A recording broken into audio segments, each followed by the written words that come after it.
Have you ever found yourself in a situation where the odds just seem completely stacked against you? Maybe you're reeling from a personal loss that's left this huge void, or, you're caught in a battle where everything you believe in feels challenged. Right. It's often in those times, like in the quiet after the storm, that some unexpected connection can pop up, and it sparks this incredible journey of resilience, maybe even a fight for justice that changes everything. And that's exactly the kind of journey we're diving into today. It's centered on an 11-year-old boy, William. He's dealing with the really raw pain of losing his grandpa. Oh, wow. And in that grief, he finds this, well, unexpected comfort in a dog, Riley.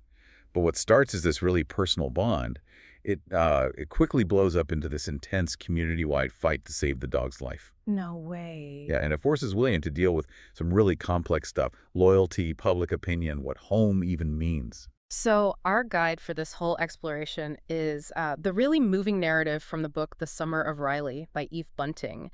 It's just this beautifully written account of one boy's really extraordinary and frankly kind of heartbreaking summer. It's packed with details that just bring it all to life. Exactly. And our mission today, it's not just about retelling the plot. Yeah. We want to pull out those powerful insights from William's experience. Yeah. Insights about grief, about connection, about fighting for what's right, and how a whole community handles these really divisive issues. We'll uncover some surprising bits, moments of real understanding. So yeah, let's get started. Okay, let's unpack this story like right from the beginning. We meet William. It's about 2 months after his grandpa, who he called his best pal, has died. And that loss, it's left this literal hole, and an emotional one too, right? Yeah. Symbolized by this unfinished muddy fish pond in the yard they were building together. It's not just empty space. It's like this constant nagging reminder of his grief. Mhm. How does that specific detail, that pond, sort of immediately set the scene for how much William needs comfort? Oh, it's a brilliant storytelling, isn't it? That pond, it's not just, a plot point. It's like a mirror to what's going on inside William. Yeah. It tells us he's not just sad, he's sort of incomplete. There's this project, this relationship just left hanging. And it's into that huge emotional gap that his mom, hoping to help him start feeling better, she gently steps in. Right. She takes him and his best friend, Grace, to the pound in Portland to get a dog.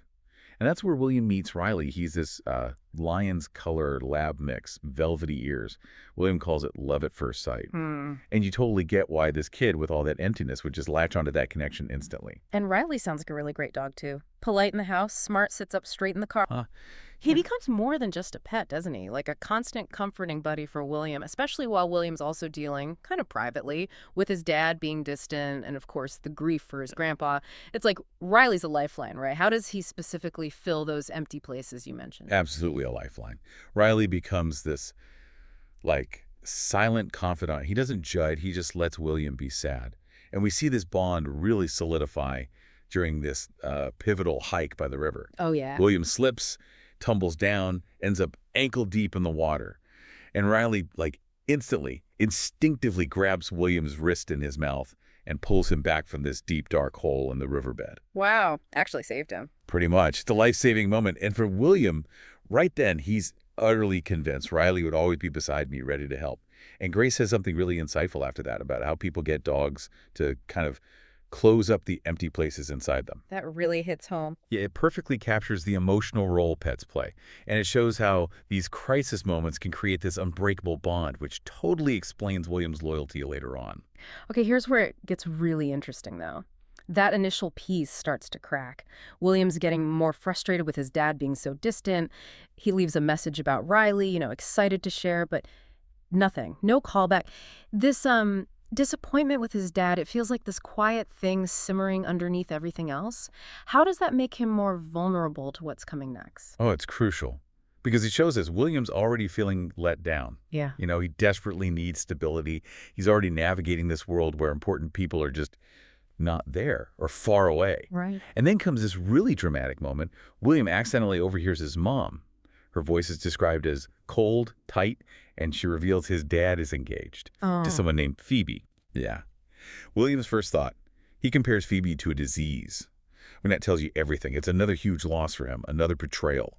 His world, already shaky, just gets more unstable. His dad isn't just gone, he's moving on. Which makes William cling even tighter to Riley, the one stable, loving thing he feels he has left. So amidst all that personal stuff, we meet their neighbor, Peachy. She seems nice, has this beloved old racehorse, the Sultan of Kabur, and William, bless him, just plans to introduce Riley, thinking it'll be fine. What makes that planned meeting feel so, I don't know, ominous in hindsight? It's the total mismatch between what William expects and what actually happens. He's still in this little bubble, right? Riley's his perfect companion. He can't possibly see the raw instinct about to explode. Yeah. Because what happens is anything but friendly. It's described like a volcano erupting. Riley just jerked on the leash, tearing the red handle out of my grip, dashing like a mad creature on the fence. He jumps over, starts snapping at the Sultan's heels.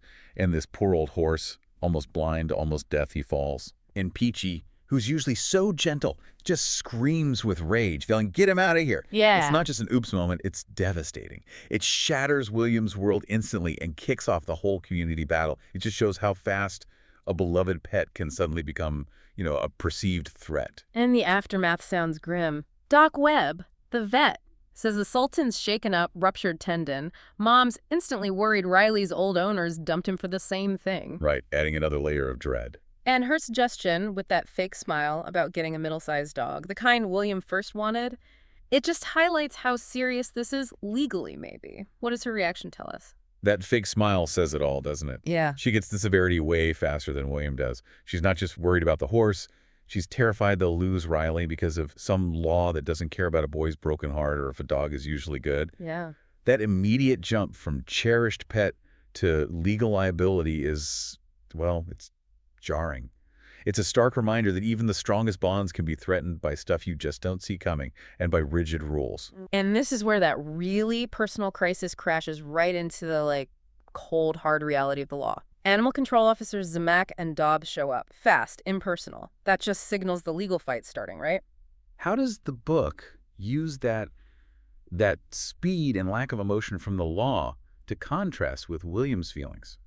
It's like a shock to the system. These officers, they arrive with their rulebook, totally detached from William's love for Riley or Peachy's distress. They lay out the Oregon law. A dog that chases livestock has to be destroyed. Just like that. Just like that. And William's reaction is pure disbelief. Killed. No, you don't mean that. The officers explain, nope, no alternatives, no obedience school, no dog psychiatrist. The law is the law. Wow. That inflexibility, focusing only on the act, not the why, it immediately creates this us versus them thing. It forces William and everyone into this ethical corner with apparently no wiggle room. And they set a deadline. 5 days until Riley. Yeah. So William, in this desperate move, he goes straight to Peachy, offers her his entire life savings, $348.75 for the Sultan's vet bills. That's not just money, is it? He's offering everything. It's absolutely everything. It's the purest act of love and sheer desperation. He's a kid offering his whole world to save something even more precious. But Peachy, she says no. Firmly, but you kind of get it. Really? Why? She explains the Sultan is her only link to Woody, her husband who passed away. She says she just can't live in fear it'll happen again. She even brings up this tragic local story. A cow chased through a fence caused a fatal car crash. Oh, wow. Okay. So, yeah.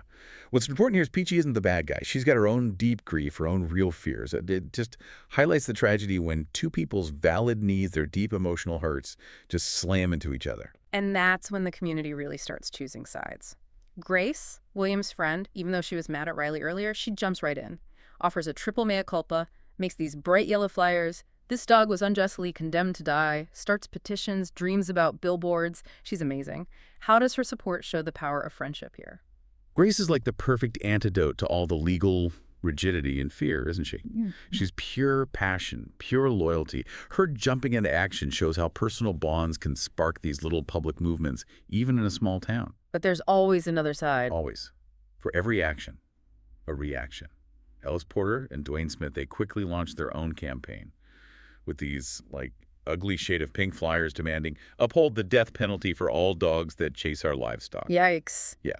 And that's when the town really gets polarized. It shows how easily strong opinions clash and divide people, often fueled by fear and, long-held beliefs. The community is definitely split now, sometimes pretty nastily.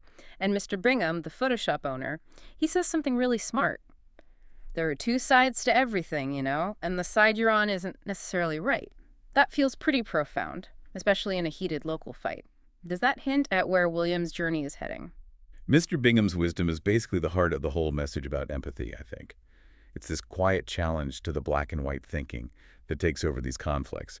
It forces us, and William eventually, to see that people can have valid but totally opposite reasons for how they feel. Yeah. And then it gets even bigger when Trixie Allen's local TV show, What's Going On, picks up the story. William pleads his case, heartfelt, Yeah.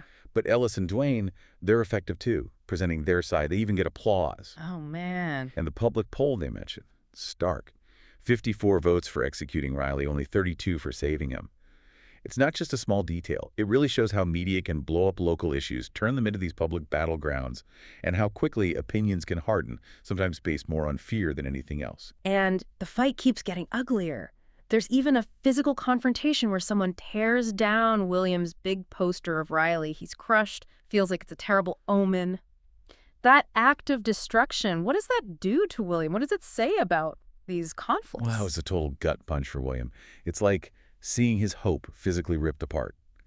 It symbolizes how these emotional fights can just spiral down into personal attacks, into actual destruction, eroding trust, making the wounds deeper. Yeah. But then, something really unexpected happens. Peachy shows up at William's house with roses, saying she's sorry he's so upset. Wow, really? After everything? Yeah. And she reveals she's been getting horrible emails, harassing calls, even threats against the Sultan because of all the drama. Oh, that's awful. It really is. It makes Peachy much more human. You see her struggle. It shows that ugly side of these polarized fights, how toxic they can get, hurting people caught in the middle. And she tells William she withdrew her complaint, though, she adds, they told her it didn't make any difference to the commissioner's decision anyway. Ugh, that's frustrating. Like, too little, too late. Exactly.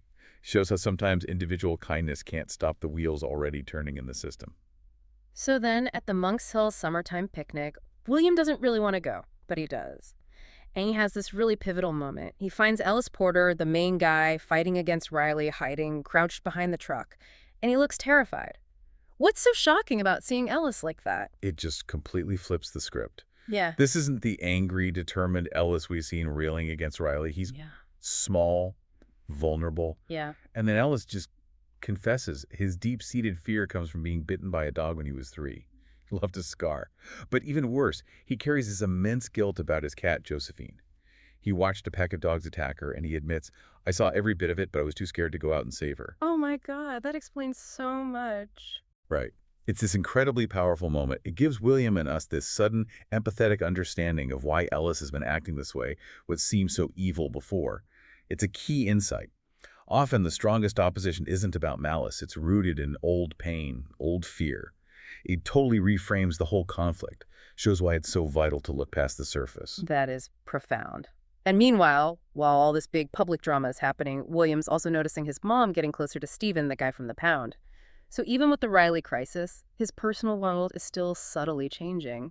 How does that thread introduce maybe new beginnings, even amidst the chaos? It's a really subtle but important strand of hope weaving through. William struggling with his dad being gone, the Phoebe news.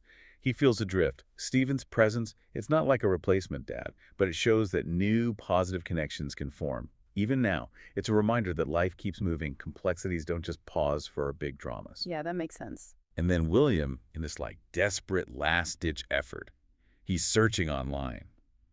And he finds this totally unexpected, almost unbelievable solution.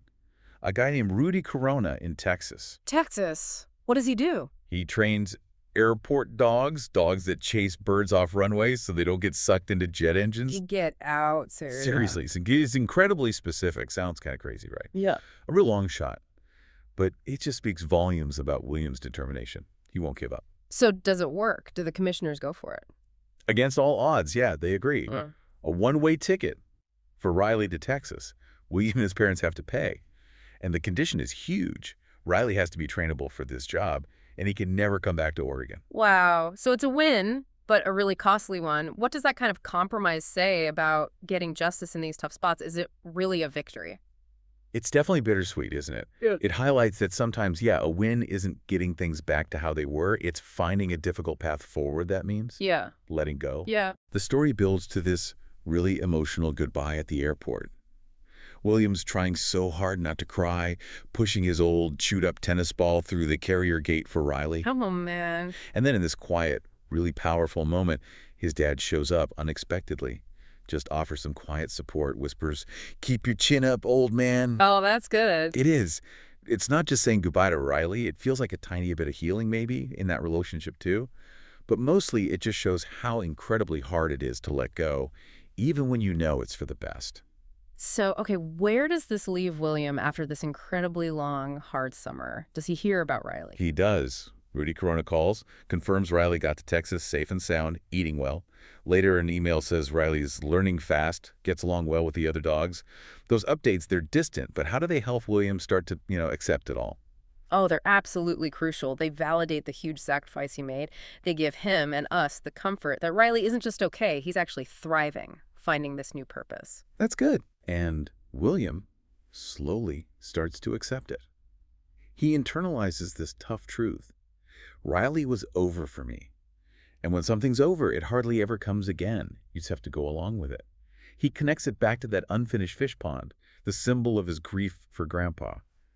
He realizes accepting Riley leaving doesn't mean forgetting him. That's a really mature understanding. It really is. It's about understanding that some things end and life and healing have to move forward somehow. And that brings us back beautifully to the pond, right?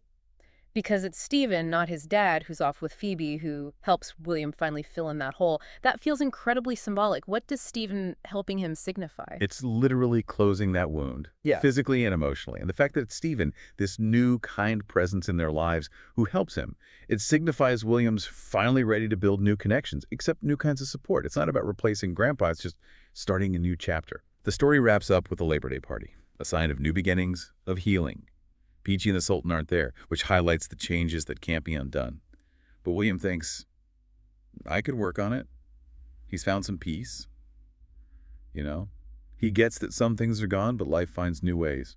And that final ritual. William, all alone, reading his mom's tea leaves. He sees a dog running, ears back, tongue lolling, and whispers, Riley, you're happy, you're totally unsurpassed. The tea leaves never lie. Even if his mom calls it wishful thinking.